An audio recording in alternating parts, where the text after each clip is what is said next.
જય સ્વામિનારાયણ. કેમ છો બધા? મજામાં છો? વેલકમ ટુ જ્યોતિષ લોગ. આજે હું બનાવવાની છે રીંગણ બટેટા ભરેલાનું શાક. એટલા માટે મેં રીંગણ છે ને કટ કરી લીધા હતા, 4 ભાગ કરી લીધા ને એમાં છે નિમક બોળી દીધું. નિમકમાં બોળી દીધા રીંગણ એટલે છે ને કડવાશ નીકળી જાય. અને ધાણાભાજી પણ કટ કરી લીધી હતી ને હવે છે ને ચતુર્માસ આવશે એટલે અમે લોકો રીંગણ ના ખાઈએ, 4 વસ્તુ ના ખાઈએ. સામના ભગવાને નિયમ આપેલો છે એટલા માટે રીંગણ, મોગરી, મૂળા ને શેરડી 4 વસ્તુ ચતુર્માસમાં ના ખાઈએ. એટલે કે 4.5 મહિના અમે નહીં ખાઈએ. અને મેં જોતી હતી કે રીંગણમાં જે બી છે એ શું કહેવાય કડક છે કે ને, પણ ના, સરસ છે, કૂણા હતા, ખરાબ નહોતા. ને હવે છે ને મેં ધાણાભાજી લઈ લીધી બાઉલમાં ને હું એમાં મૂકવાની છું આજે કોબી. કે દર વખતે છે ને હું ચણાનો લોટ મૂકું છું, પણ આજે મારે ચણાનો લોટ નહોતો મૂકવો, ડિફરન્ટ રીતના બનાવવાનું હતું એટલા માટે. ને મારે બનાવવું હતું ડિફરન્ટ રીતના એટલા માટે. ને હું આવી રીતે બનાવું છું કે કોબી નાખીને એનો સ્વાદ સરસ આવે. કે તમને ઘણા બધા એમ કે લસણ ડુંગળી તમે નથી જમતા, તો અમે એની જગ્યાએ છે ને કોબી પણ મૂકીએ છીએ, તો કોબી પણ મુકાય. જો મેં છે ને 3 ચમચી ધાણા જીરું મૂકી દીધું ને પછી છે ને એમાં હું હળદર પણ મૂકીશ ને લાલ મરચું મૂકીશ.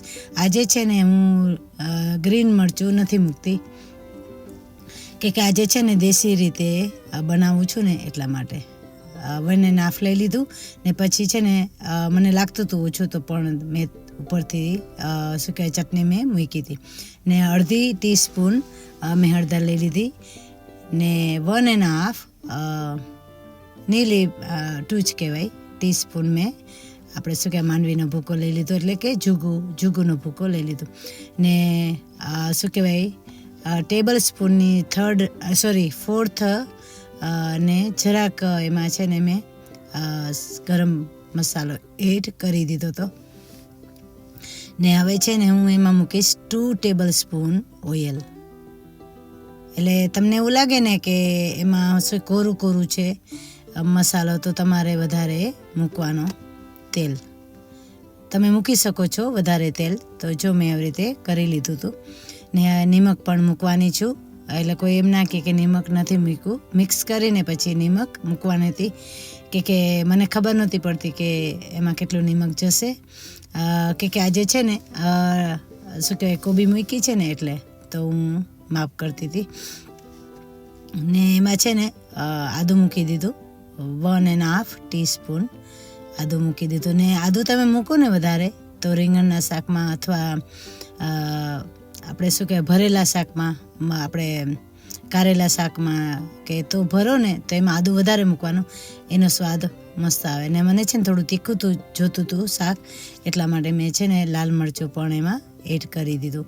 એટલે તમે જે પ્રમાણનું જમતા હોય ને એ પ્રમાણનું એમાં એડ કરવાનું. ને એમાં છે ને ચપટી એક જ હું છે ને સુગર મૂકવાની છું કે રીંગણ કદાચ કડવા હોય ને, કડસા હોય, કડવા તો ના હોય, કડસા હોય ને એટલા માટે હું એમાં શું કહેવાય ભૂલી ગઈ, નિમક નહીં પણ આપણે શું કહેવાય સુગર મૂકવાની હતી. ને હવે નિમક પણ મૂકી દઈશ. ને થોડું રીંગણમાં ઉપર ચડિયાતું નિમક હોય ને તો તમને છે ને કડસું ના લાગે રીંગણનું શાક, એટલા માટે થોડું ચડિયાતું હોવું જોઈએ. જો હવે રીતે હવે હું મિક્સ કરી લઈશ ને એમાં જરાક ખાંડ પણ હું મૂકીશ. ને પછી છે ને ભરી ને આજે છે ને હું હાંડીમાં જે ઇન્ડિયાથી લાવી છું ને માટીની, એમાં વઘારવાની છું. તો તમે એન્ડ સુધી મારો વિડીયો જોજો. જો મેં આવી રીતે બધા રીંગણ ભરી લીધા હતા ને પછી છે ને 1 કલાક સુધી મેં રાખી મૂક્યા હતા, એટલે એમાં છે ને મસાલો સરસ ચડી જાય. ને પછી છે ને મેં એનો વઘાર કરી લીધો હતો. ને મેં આજે થોડું ફાસ્ટ કર્યું કે રીંગણ ભરતા થોડી વાર લાગે, એટલે છે ને વિડીયો થોડો ફાસ્ટ કરી દીધો. જ્યારે હું ભરું છું ને ત્યારે જો આવી રીતે મેં મસાલો ભરી લીધો હતો બટેટામાં ને રીંગણમાં. ને હવે છે ને હું તેનો વઘાર કરીશ. ને વઘાર છે ને ઘી ને તેલથી બંનેથી કરવાનો, એટલે રીંગણ છે ને તમને કડસા ના લાગે ને છોકરા પણ બાળકો પણ જમી શકે.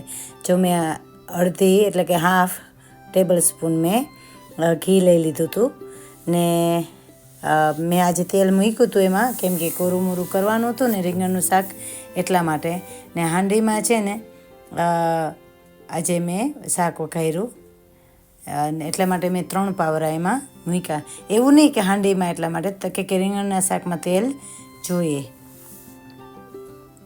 તો જો મેં તેલ મૂકી દીધું ને હવે છે ને ચેક કરી લઈશ કે ગરમ થઈ ગયું કે નહીં. અને પછી છે ને રાઈના દાણા હું મૂકીશ, કે ઘણા બધા રાઈ જમે છે પણ અમે ઓછી જમીએ રીંગણના શાકમાં. બીજા શાકમાં અમે મૂકીએ પણ રીંગણના શાકમાં ઓછી રાઈ મૂકીએ. પણ આજે બીજા લોકો પણ મૂકતા હોય એટલા માટે એક્ઝામ્પલ માટે મેં આજે રાઈ થોડી એમાં મૂકી.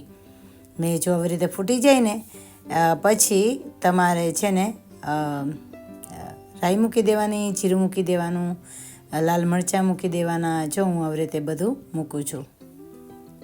રાઈ ફૂટી જશે ને એટલે જીરું મૂકીશ, પછી લાલ મરચાં, અને મેં એમાં વઘારમાં લીમડો પણ મૂક્યો છે ને તમાલપત્ર પણ મૂક્યું હતું એક. ને આદું છે ને એમાં વઘારમાં થોડું આદું પણ મૂકવાનું, એટલે છે ને વઘાર એનો ખૂબ જ સરસ થાય ને તમારું શાક ટેસ્ટી થાય. હવે છે ને જો આદુને મેં શેકી લીધું એટલે રીંગણ હું એમાં મૂકીશ, રીંગણનો વઘાર કરીશ. ને થોડું છે ને પાણી મૂકવાનું, રીંગણની ઉપર છાંટી દેવાનું, એટલે તમારો વઘાર સરસ થાય. ને આજે છે ને હાંડી નાની પડી કે રીંગણ વધારે હતા, કે મને રીંગણ શું કહેવાય વધારે લાવી હતી, તો મેં કે ચાલ કરી નાખું. ને બીજા રીંગણ રાખી દીધા હતા અને કે હવે 10 દિવસ આઈ થિંક 9 દિવસ જ રહી ગયા છે, મેં એમાં કહું પણ છું. તો એના માટે પણ એટલી બધી નાની પણ નથી પડી, તો મેં બટેટા પણ ઉપર મૂકી દીધા છે. ને આવી રીતે છે ને હલાવવાનું, એટલે છે ને ઉપર નીચે શું કહેવાય રીંગણ હોય ને એ ચડી જાય. ને થોડી વાર એવું તમને એવું લાગે કે એને મિક્સ નથી થતા, તો પછી ચમચાથી પણ તમે હલાવી શકો છો.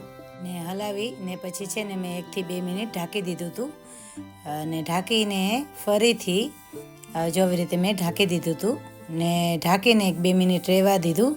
ને પછી છે ને ફરીથી શું કહેવાય હલાવી મેં એમાં પાણી મેં મૂક્યું હતું. પાણી એટલે મૂકવાનું કે આપણે માટીનું જે ગમે તે વાસણ હોય ને એમાં છે ને પાણી જાય, કે માટી છે ને એ પાણી ચૂસી લે, એટલા માટે મેં પાણી મૂક્યું હતું. મેં રીંગણના શાકમાં થોડુંક પાણી મૂકો તો સરસ ચડી જાય. કુકરમાં તો 2 વિસલમાં થઈ જાય, પણ આવી રીતે કરો તો પાણી થોડું વધારે મૂકવું પડે. તો મેં આવી રીતે ડૂબડૂબું પાણી મૂકી દીધું હતું, જેટલા રીંગણ ડૂબે ને એટલું જ પાણી મૂક્યું હતું. ને પછી છે ને મેં આવી રીતે ઢાંકી દીધું હતું ને ઢાંકીને 3 થી 4 મિનિટ મેં રહેવા દીધું હતું. ધીમે તાએ ફાસ્ટ તાર નહીં રાખવાનો, નકર છે ને નીચે બેસી જશે. ને આ બાજુ મેં રોટલાની પણ તૈયારી કરી લીધી હતી. તો મેં કીધું ચાલ આજે રોટલો બનાવવાની હતી, કે રીંગણાના શાક ભેગો રોટલો સરસ લાગે એટલા માટે. જો હવે રીંગણનું શાક પણ તૈયાર થઈ ગયું છે, રોટલો પણ તૈયાર થઈ ગયો છે. એક રોટલો ચડી ગયો હતો ને ભગવાનનો થાળ પણ તૈયાર કરી લઉં છું. અને ઠાકોરજીને છે ને આજે રીંગણ ભરેલા ને બટેટાનું શાક, મરચાં, દૂધ ને પાણી ધરાવું છું ઠાકોરજીને. ને આજે થાળ છે ને ગાયો મેં આખો, પણ આમાં નથી તમને મેં બતાવ્યું, તો માફ કરજો કે વિડીયો બહુ લાંબો થઈ જાય એટલા માટે. પ્લીઝ સે subscribe, like my YouTube channel. Thank you so much. Hari રંગ મારું રે જીવન મારા વાલાજી મારા, જે જોએ તે માંગી લેજો, ખારું ને મોરું કેજો રે જીવન મારા, ખારું ને મોરું કેજો રે જીવન મારા.